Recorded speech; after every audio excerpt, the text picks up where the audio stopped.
I'm Pastor Jake. We're in Mark chapter 13, verses 21 through 30 for our Bible study. And Jesus is talking about that there are going to be a lot of people that's going to say they're Christ, that they are the Christ, or they were sent by the Christ, that are not. They're going to fool a lot of people, even the most elite. He says, a lot of the elite even will fall for this.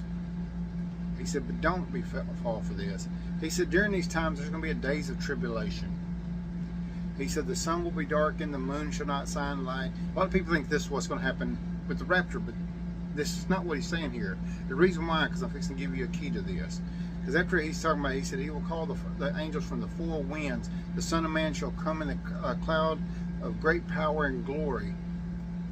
And then he talks about the fig tree. You'll know this by the season. But the last verse he said is, verily I say unto you, that this generation shall not pass till these things are done. What he's talking about is when he goes to the cross. And that's what happened. They said the sky darkened, there was earthquakes. It was a big thing, because Jesus going to the cross was bigger than you can ever imagine.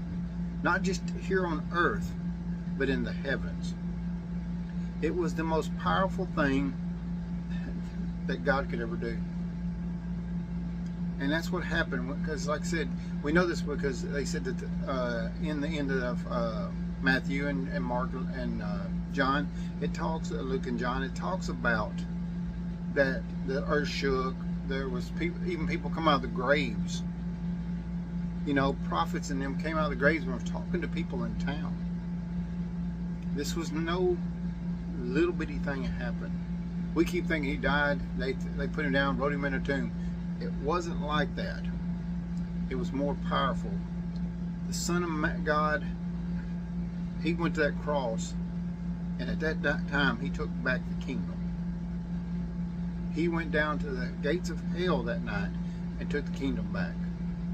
It was a bigger, most powerful thing this earth has ever even known.